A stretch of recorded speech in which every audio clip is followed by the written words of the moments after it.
आपके मकान को बनाए आपके सपनों का आशियाना डेकोर वॉलपेपर। लजीज खाने के शौकीन लोगों के लिए अच्छी खबर। आसनसोल के एसबी गुराई रोड स्थित सुकांतो मैदान के सामने खुल गया है the Zaika fast food restaurant.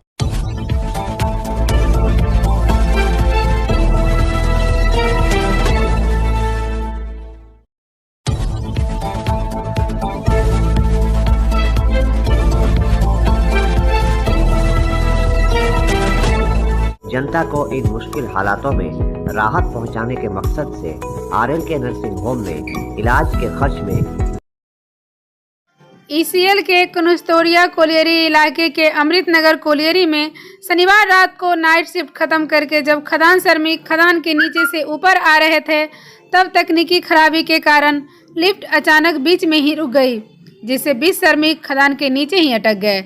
इस संदर्भ में जब कोलियरी के अन्य श्रमिकों को जानकारी प्राप्त हुई तो वहां अफरा तफरी मच गई। आनन फानन में प्रबंधन की तरफ से इन श्रमिकों को बाहर निकालने की कोशिश की गई, लेकिन जिस 3 नंबर पीठ से यह श्रमिक कोलियरी के अंदर घुसे थे, इस जगह से उनको निकालने में सफल न होने पर उनको इंक्लाइन से निकालना पड़ा। इस घटना के कारण यह 20 श्रमिक करीब 3 घंटा खदान के अंदर फंस गए। इस संदर्भ में जब हमने खदान के नीचे फंसे एक श्रमिक अशोक कुमार मिश्रा से बात की तो उन्होंने बताया कि कल रात शिफ्ट खत्म करके जब 20 श्रमिक खदान के नीचे से ऊपर आ रहे थे, तब अचानक उनकी लिफ्ट बंद हो गई और वह बीच में ही अटक गए। उन्होंने बताया कि बाद में उनको बताया गया कि किसी तकनीकी खराबी के कारण यह घटना हुई। उन्होंने बताया कि खदान के नीचे उन लोगों को सांस लेने में काफ़ी तकलीफें हो रही थी और इस तरह से अटक जाने से उनके अंदर दहशत व्याप्त हो गया। उन्होंने बताया कि फिर किसी तरह उनकी लिफ्ट को नीचे उतार कर वह लोग एक्वालाइन के रास्ते खदान से बाहर आए। पूरे घटना में वह 3 घंटा तक खदान के नीचे फंसे रहे। वहीं राजीव तिवारी नामक एक अन्य खदान में श्रमिक ने भी कहा कि कल रात नाइट शिफ्ट खत्म करने के उपरांत जब सभी श्रमिक लिफ्ट के जरिए बाहर आ रहे थे तो अचानक तकनीकी खराबी के कारण लिफ्ट बीच में ही अटक गई, जिससे वह लोग खदान के नीचे फंसे रहे। बाद में उनको इक्लाइन के रास्ते बाहर निकाला गया। জন্য তো ওই যে নামাই দিয়েছে আর তো সেরকম তো আমরা চাইছি যে কি ডুলিটাকে ভালোভাবে মেনটেন্স করা হোক, আচ্ছা ভালো করে কাজ করা হোক, যেমন না ফাঁসে। আর কি বলবো, দাবি করছেন সেফটি দাবি এই সেফটি আছে যে কি ভালো করে ডুলিটা ঠিক মতন যাওয়া আসা করুক। টোটাল 3 ঘন্টা সময় কি মনে হচ্ছিল ভিতরে ভয়ের একটা আতঙ্ক ছিল, মাঝে আটকে গেছি তো ভয়ে একটা মাহল ছিল। শ্বাস প্রশ্বাসের প্রবলেম তো হচ্ছে, শ্বাসকষ্টের রিটার্নে আছে, রিটার্ন ভেন্টিলেশনটা হচ্ছে তো শ্বাসকষ্টের প্রবলেম। নাইট শিফটিং ছিল আপনার? নাইট শিফট ছিল। কি নাম আপনার? अशोक कुमार मिश्रा, फिटर আছে, मैकेनिकल फिटर আছে। अमृत नगर कोयलरी आज का डेट में 1.5 साल से सत्यानाश हो गया है। ये मैनेजमेंट किया है सत्यानाश, क्योंकि ये जो आज डोली का घटना हुआ, ये कुछ न कुछ खदान भी बंद होने के कगार पर है। कारण है इसमें जो हाई अथॉरिटी मैनेजमेंट अमृत नगर का है, वो कभी खदान नहीं जाता है, कोई चीज देखता नहीं है, उसको सिर्फ असूली पर ध्यान रहता है। कहाँ क्या लोहा कोयला इधर बालू, इस सब में ही ध्यान रहता है। हाई अथॉरिटी जो अमृत नगर का है, इसी का नतीजा है कि कोयलरी का ये बहुत दुर्दिन अवस्था है। ये लोग बंद करने का पॉलिसी में है और इससे जो हाई अथॉरिटी ऊपर में बैठा है उसको ध्यान नहीं है कि यहाँ का मैनेजमेंट। ये बताइए कि मैनेजमेंट को अंडरग्राउंड अलाउंस मिलता है, वो खदान क्यों नहीं जाता है एजेंट और मैनेजर या कोई भी, लेकिन नीचे वाला ऑफिसर अंडरग्राउंड जाता है। लेकिन बड़ा बड़ा हाई अथॉरिटी अमृत नगर का एजेंट मैनेजर खदान नहीं जाता है। खदान डूबेगा कि बचेगा तो क्या देखी नहीं। हाँ, अनदेखी ये हुआ कि सेक्टोरिया लेवल का जो या एरिया लेवल का हाई अथॉरिटी है वो देखता नहीं है, नीचे वाला ऑफिसरों को बचाता है और ये राष्ट्रीय माइंस है, इसको बर्बाद ये कर रहा है स्थानीय मैनेजमेंट लोकल। लेकिन ये मनुष्य राष्ट्रीय पुरस्कार प्राप्त नहीं है जो एजेंट मैनेजर का है अमृत नगर को। ये लोग को जल्दी भगाना होगा या ये लोग को जेल में डालना होगा। ये लोग को पीछे ED CBI लगेगा तो ये लोग बहुत कलकत्ता यहाँ वहाँ संपत्ति बनाना है नेता के साथ मिलके। कुछ नेता भी इन्वॉल्व है इसमें, सरकार को इसमें ध्यान देना पड़ेगा। मैं दीनबंधु सिंह इसलिए बोल रहा हूँ कि यहाँ जो करप्ट है उस पर कार्रवाई हो और माइंस को जो बंद करना चाह रहा है करप्शन अमृतनगर भरा हुआ है, मेन ही है मेन। यही सारा खेल कुछ नेताओं को लेकर खेल रहा है, जो कि ये घोर राष्ट्र के लिए अपराध है। आपका परिचय? मेरा नाम दीनबंधु सिंह, अमृतनगर कोयलेरी में रहते हैं। खान से जुड़े हुए हैं, राष्ट्र से जुड़े हुए हैं। आज कथा सम्राट मुंशी प्रेमचंद की 142वीं जयंती के अवसर पर आसनसोल नगर निगम चौराहे पर स्थित उनकी प्रतिमा पर माल्यार्पण किया गया। इस मौके पर आसनसोल नगर निगम के चेयरमैन अमरनाथ चटर्जी घोषित उपर अभिजीत घटक, MMIC गुरदास चटर्जी, AK श्रीवास्तव, उमेश यादव, बीरेन अधिकारी, कलोल राय सहित नगर निगम के तमाम कर्मचारीगण उपस्थित थे। इस मौके पर सभी ने कथा सम्राट की प्रतिमा पर माल्यार्पण किया। इस मौके पर सभी ने मुंशी प्रेमचंद के जीवन और उनके कार्यों पर प्रकाश डालते हुए कहा कि उनकी रचनाएं तत्कालीन भारतीय समाज का आईना हुआ करती थी। मुंशी प्रेमचंद ने अपनी रचनाओं के जरिए समाज के वंचित वर्ग के दर्द और पीड़ा को उजागर किया और किस तरह से रूढ़िवादियों के चंगुल में समाज का पिछड़ा वर्ग पिसता है, इसकी एक तस्वीर पेश की। मुंशी प्रेमचंद जन्म शतबार्षिकी तो आसानसोल म्यूनिसिपल कॉर्पोरेशन प्रत्येक बारे ने एबारो ओनार जन्मदिनटी विशेषभावे पालित करेছে। আমাদের মধ্যে উপস্থিত ছিলেন মাননীয় চেয়ারম্যান, মাননীয় ডেপুটি মেয়র অভিজিৎ ঘটক এবং আমাদের কর্পোরেশনের আধিকারিকবৃন্দ। আপনারা জানেন যে মুন্সি প্রেমচাঁদ হিন্দি জগতে যত সাহিত্যিক আছে তার মধ্যে শ্রেষ্ঠ কবি বলতে পারি, আমরা সাহিত্যিক বলতে পারি। ওনার লেখা বহুত রচনা আছে যেটা হিন্দি ভাষাকে আরও ত্বরান্বিত করেছে। উনি বাল্য বিবাহের বিরুদ্ধে ছিলেন আর বিধবাদের বিবাহের পক্ষে ছিলেন। এই নিয়ে উনি বহু বছর ধরে আমরা এইসব মনীষীকে সম্মান জানাতে পেরে নিজেদিকে সম্মানিত বোধ করছি। কততম आज कॉरपोरेशन का तरफ से हिंदी साहित्य के सम्राट मुंशी प्रेमचंद को हम लोग श्रद्धांजलि दे रहे हैं। और हम लोग सभी जानते हैं कि हिंदी भाषा को समृद्ध करने के लिए उनका बहुत ही ज़्यादा योगदान है और उन्होंने हमारे देश के लिए, हमारे साहित्य के लिए, हमारे जो कल्चर है उसके लिए बहुत योगदान उन्होंने दिए हैं, जिससे आज हमारे देश का नाम रोशन हुआ है। और इस तरह का जो कवि है, साहित्यिक है मुंशी प्रेमचंद जैसे, उन्होंने बहुत लोगों को रास्ता दिखाया है आगे बढ़ने के लिए। আমাদের কালচার MIC গুরুদাস চ্যাটার্জির নেতৃত্বে আজকে প্রেমচাঁদ মুন্সির জন্মদিন উপলক্ষে আমরা এখানে উপস্থিত হয়েছিলাম। এই সমস্ত মনীষীদের মাল্যদান করার পরে আমরা মনে করি যে আমরা নিজেরা ধন্য হয়েছি, কারণ এইসব মনীষীরা ভারতবর্ষকে উদ্বুদ্ধ করেছে, ভারতবর্ষের মানুষদের জাগৃত করেছে। সে স্বাধীনতা সংগ্রামের জন্যই হোক, সাহিত্য ভাষার মধ্যেখান দিয়েই হোক। এই ধনপত রায় শ্রীবাস্তব পরবর্তীকালে যিনি প্রেমচাঁদ মুন্সি নামে খ্যাত হয়েছেন, তার লেখা উর্দুতে লিখেছেন উনি ইংরেজিতে ট্রান্সলেট হয়েছে ওনার গল্প। এতভাবে মানুষ আকৃষ্ট হয়েছিলেন যে পরবর্তীকালে শরৎচন্দ্র চট্টোপাধ্যায় ওনাকে সাহিত্য সম্রাট, হিন্দি ভাষার সাহিত্য সম্রাট আখ্যা দিয়েছিলেন এবং সেই আখ্যার মধ্যেখান দিয়ে স্কুল কলেজের পাঠ্যপুস্তকের মধ্যেও কিন্তু তার লেখনী পড়ানো হতো।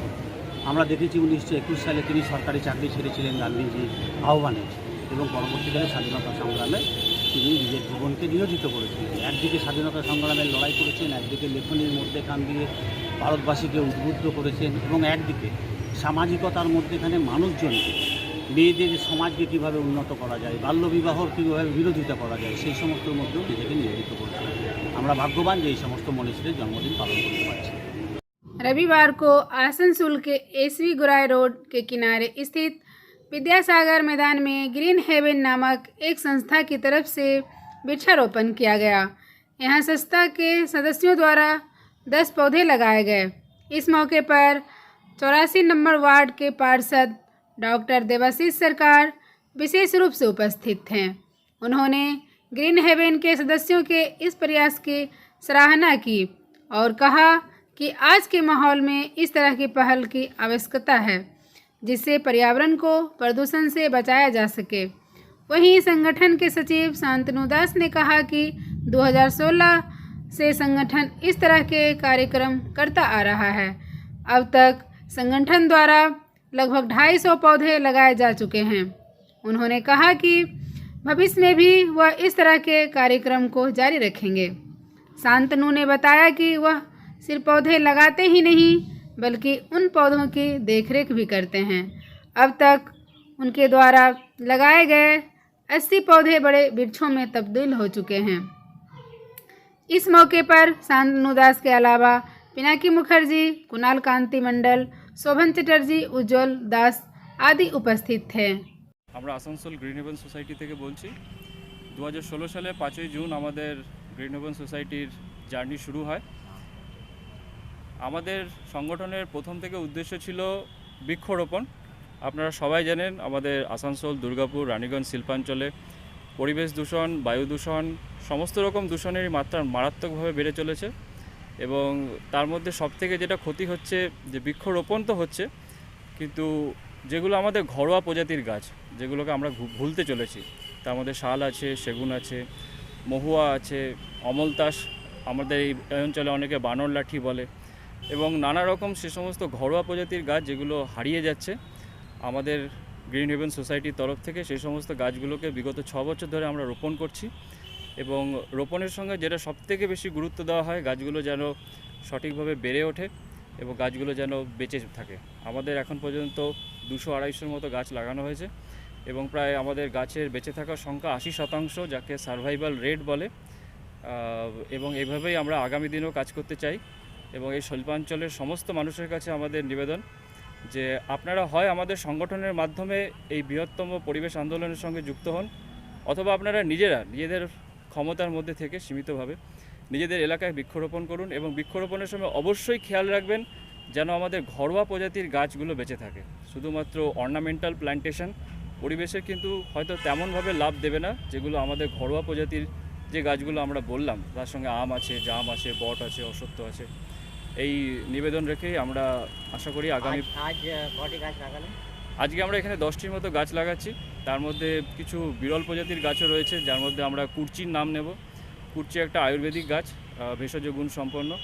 এছাড়া রয়েছে অমলতাস রয়েছে, এছাড়া শিশু রয়েছে, এছাড়া মহুয়া আছে, রয়েছে আমাদের ঘরোয়া প্রজাতির আরও নানা রকম গাছ।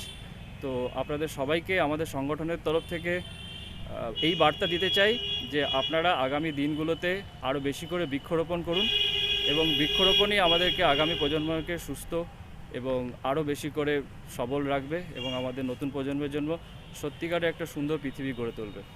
আমাদের সংগঠনের তরফ থেকে আমি সেক্রেটারি বলছি, আমি শান্তনু দাস। আমাদের সঙ্গে রয়েছে আমাদের ওয়ার্কিং সেক্রেটারি, আমাদের সংগঠনের সদস্য কুণাল কান্তি মণ্ডল, সংগঠনের সদস্য সুমন চ্যাটার্জি, মৃত্যুঞ্জয় মাঝি এবং উজ্জ্বল দাস।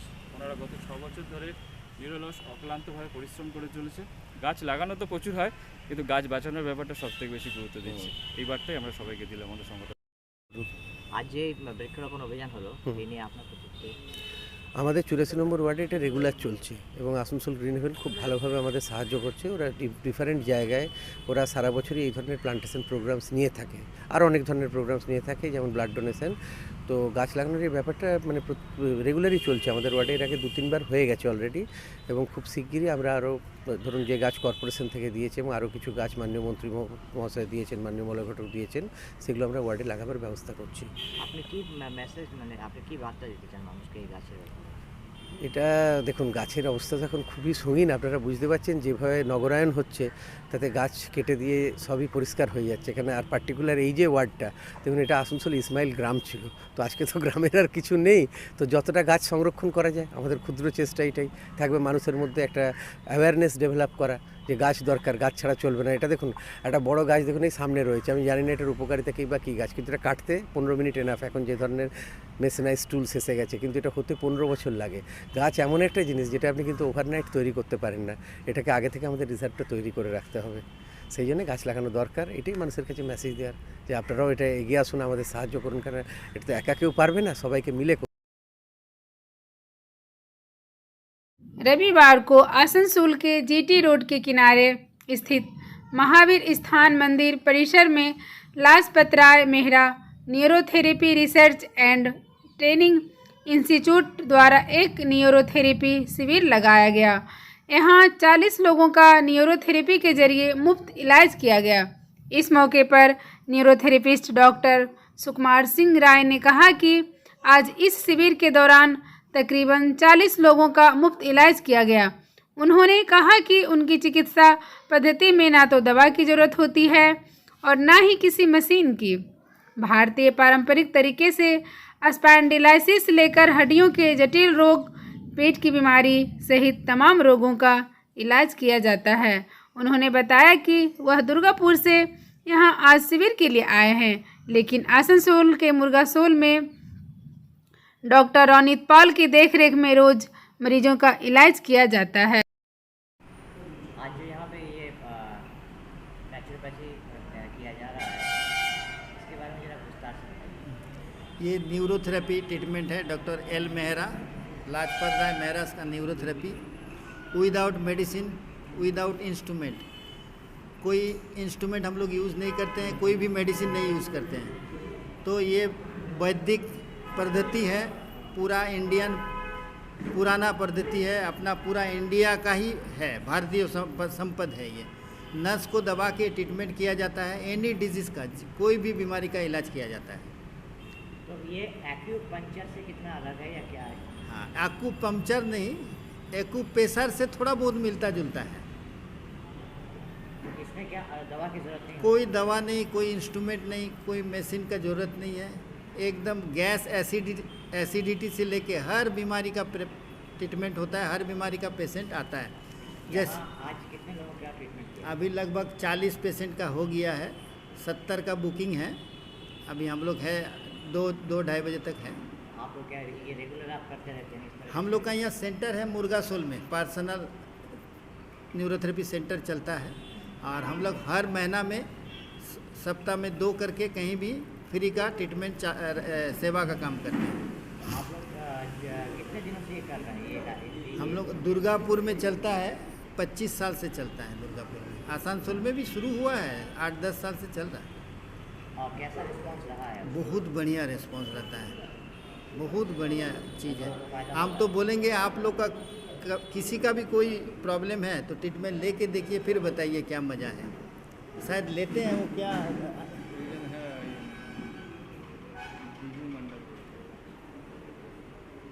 तो आप ये क्या कैंप जो है आज लग रहा है, ये आज ही के दिन होगा या चलेगा? ये एक दिन का ही शिविर है, लेकिन इन मंदिर का साथ बात करके हम लोग कोशिश करेंगे 15 दिन में एक बार या महीना में एक बार हो। बाबूजी है और सबसे बात करके, अगर इनका आग्रह है, हम लोग से करना चाहते हैं महीना में एक बार या 2 बार करके, तो हम लोग ज़रूर आएंगे, करेंगे। आपका नाम? सुकुमार सिंह राय, हम दुर्गापुर से हैं। ये मुर्गासोल में बैठते हैं, आसनसोल 2 साल से है। मेरा नाम रोनित पाल है, मेरा मुर्गासोल में सेंटर है। 21 अगस्त को आसनसोल नगर निगम उपचुनाव होने जा रहे हैं। जमुरिया विधानसभा अंतर्गत 6 नंबर वार्ड से मेयर विधान उपाध्याय चुनाव लड़ेंगे। इसके लिए वहां चुनाव प्रचार का भी दौर शुरू हो चुका है, लेकिन शनिवार रात को 6 नंबर वार्ड में चुनाव को लेकर तनाव पसर गया। भाजपा के कन्वीनर साधन मांझी ने आरोप लगाया कि टीएमसी द्वारा 6 नंबर वार्ड में स्थित भाजपा पार्टी कार्यालय की दीवार पर टीएमसी द्वारा उनकी पार्टी का बैनर लगा दिया गया।